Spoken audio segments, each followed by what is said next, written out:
Hey, Dr. Z. So this is going to be my video for the person project that I have, in which I have created an earnings surprise predictor. So basically, every company that has been listed on the New York Stock Exchange, basically, you can enter their ticker and see, like in their next earning announcement. Um, Basically, after that, are they going to be meeting the expectations of the earnings? Are they going to be beating it, or are they going to be missing it? So that is something that is of a predictor that I have created. So let me just go over some of the basic things. Now you can see that there are a lot of files over here. Once I upload them to GitHub, they're going to be much less, but I just wanted to show you a few things. So the data that I basically got, the original data that I got it from was from CompuStat. There were many variables that I got from that. I got from CRSP, and also I got from IBES. So these are all the data that I have. Of course, CompuStat is for the fundamentals for each and every single company. CRSP is for all the stock data, the daily stock data. CompuStat was on the annual basis, and the IBES was basically used so that I can get the basic indicators for getting the earnings surprise prediction. So these were the original files that I got from, and then of course I cleaned them up and I merged them, and I believe the final one that was basically model ready per se is this one, is the version 8 that I created, which was after all the cleaning, getting all the data in the correct order, and having the data types completely fine, removing the infinite values and the NaN values as well. So let's just get right into it. So I have three files, which are basically going to be the ones that I'm going to be explaining. These are the three main files. So the first one that I want to go through is the earnings surprise predictor. This is basically where all the calculations are done. I've made this the UI that I've been making was on Dash, but I'll get to that later. So anyway, the APIs that I used in this project are going to be two. There's Y Finance, which is going to be all the stock data, the fundamentals as well. Anything else that I need as far as the tickers are concerned. And then I introduced another extra variable into the mix into my model, which is going to be the interest rate. So the daily interest rate. That is something that I'm getting from Fred. So you can see that I'm setting the Fred's API key over here. By the way, the Fred API, was working, and so it gives me daily interest rate, the 10-year Treasury rate, that is posted every single day. Anyway, so we move ahead. So some of the functions that I have is, of course, the definition, that I define that I'm getting the Fed interest rate, and that is incorporated into the model, the live data that I get from Y Finance, and then I compute the features over here. Some of the absolute necessary features that I need in order to get my model are EPS, which is earnings per share, estimate, volatility, price reaction, and interest rate. So we see what the surprise ratio is and the absolute surprise, and then we return every single one of these. Then after that, there is the prediction part of it, for which you can see the code right over here. Then we move further down, and then the prediction is using the model. These variables are concerned with predicting the earnings surprise. So basically, what I did was that the variable that predicts the surprise in the actual data is known by the variable called SU-score. Now SU-score is basically numbered, so I had to change their category into what I did was 0, 1, and 2, so which means 0 is miss, and 1 is meet, and 2 is beating the earning surprise. So there's that. And of course, as the model is concerned, the data, I had 2 million rows of data after all the cleaning and everything. So that was quite a lot of data that I had, because of course I had daily stock prices as well for every single stock that I can lay my hands on. So I'm not even sure how many hundreds of stocks I have, probably in the thousands. So anyway, in order to get the prediction for my model, I used random forest, which I can show over here as well. So this is the code right over here. These are the features that were there in the earnings surprise predictor file, and so these were used, and the target is surprise category. So like I was saying, the surprise category is something that I created from a variable named SuScore, which was created, with these things right over here. And then I split the data. So, oh yes, I forgot to mention the data I have is from 2010 all the way to 2020, in the beginning of 2025. As much data as I can lay my hands on. So 15 years worth of data, which was a considerable amount of data to get everything done. And so that is done, and I can see, like, after this code, I run this code, and basically I can see how my model turned out to be. So let me show you that. I took a screenshot of it. I don't want to run it again because that would take a considerable amount of. Okay, so this is what my model came out to be. So the accuracy over here was 99.65%. Now, this is considerably high. I was really concerned about this because, like, usually in the, when you're running a random forest model, you don't get such a high prediction. So either, there was something wrong, or my model is so perfect that there's nothing wrong with it. So I went to ChatGPT and I asked like a bunch of questions to it, and I ran like 3 or 4 tests just to see if there are any data leaks, is there any problem.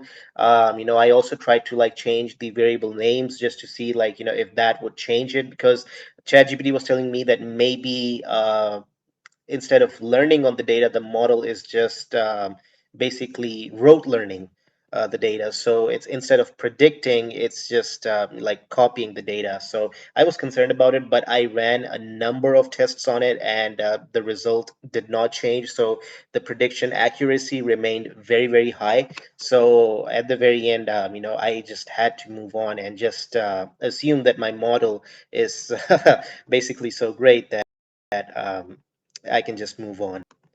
Anyway, let's get back to the code over here. So after this, I want to show you the visualizations that are going to be coming in when I run the UI. So the some of the basically the charts that I've chosen, I found this one. This is called a radar chart.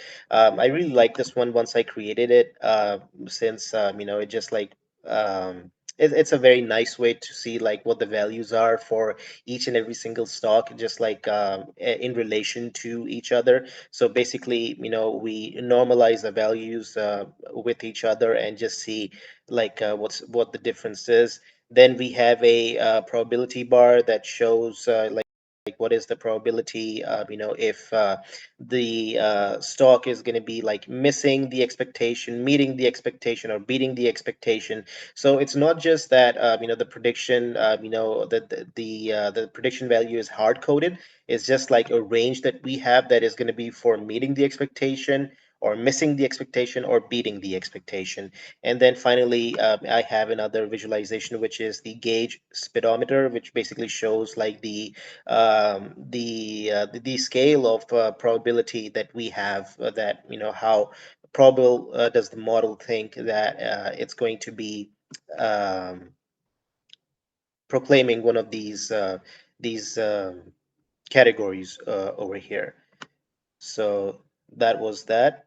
And then we finally move on to the UI part of it. So from the earnings surprise predictor, we are predicting the predict surprise function over here. From visualization, we are importing this over here as well.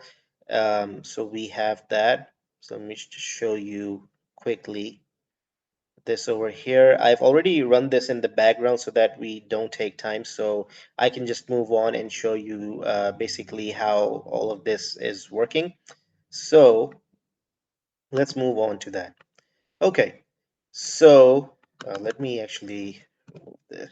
So let's choose a stock, let's say Apple, right? We want to see if the stock of Apple is going to be what is the earnings surprise classifier on this? Is it going to be missing the expectation, beating the expectation, or the or meeting the expectation? So type that.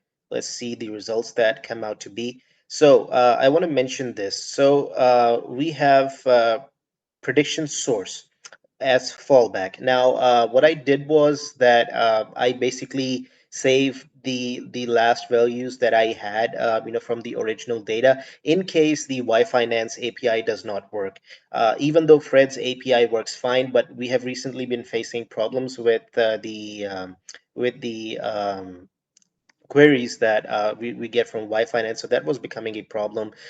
So instead of just relying on Wi-Finance, I also had my backup data. So anytime the prediction source says fallback, it means that the data is coming from the last basically data date that we have, which was, I believe it was April 21st, if I'm not wrong.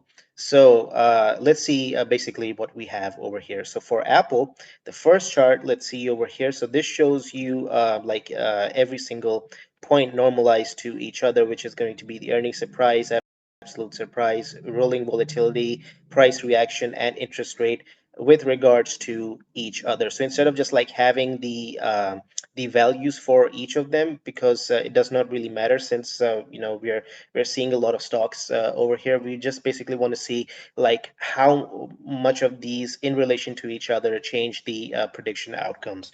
So after that, we can see that the model predicts the class probabilities as meet for this one. So for Apple's stock, it's going to be meeting the expectation right over here. So we don't have beat or miss for Apple. It's going to be meeting. And the confidence in this prediction is 100%. So the model is 100% confident that for Apple stock, the earning surprises, well, there's not going to be an earning surprise. The prediction is that it's going to be meeting the expectation. So we have that. I also want to mention that for most stocks, and this is something that I asked from the LM, that for most stocks, is it going to be like which category do they normally fall to? And they said that basically the expectations that are set by analysts, usually most stocks, I would say like 95% stocks, this is something that ChatGPT was saying, those stocks actually meet their expectations rather than beating them or missing them. So let's take a look at another stock that might have a different category. So this is one stock that I found, ACLX, the ticker for it. Now you can see, of course, the data values have changed as well. There's high rolling volatility, absolute surprise is really large as well, and there's not a lot of price reaction. Earning surprise ratio is right over there. Over here, you can see that the model predicts that this stock is going to be beating the expectation, the earning surprise prediction that we had. So, or the what the analysts have. So we have this right over here. We also have a small probability that it might miss, but we have a really large probability that the ACLX stock is going to be beating the the expectation. And also we have over here, so confidence in our prediction by our model for this particular stock is 85.9%. So close, I mean almost 86%.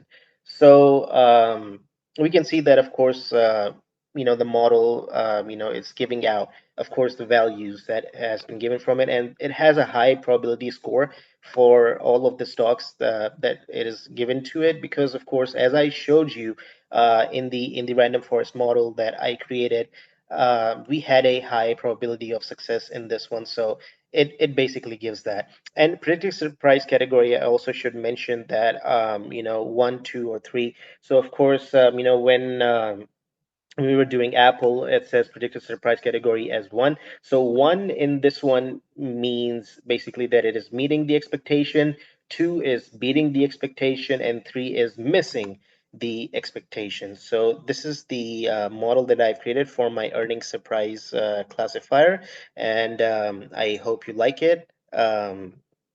I also want to mention that also, of course, the reason for beating, missing, or meeting the expectation. Also, I've added a line over here, so it actually shows that for which features is a stock beating, missing, or meeting the expectation. So for this particular stock, we can see the prediction of two, which was beating, was influenced by a sharp negative price reaction, a large earnings deviation, high volatility. So that is something that we can see from over here. It also gives an explanation. So that is my project. I hope you like it. Thank you.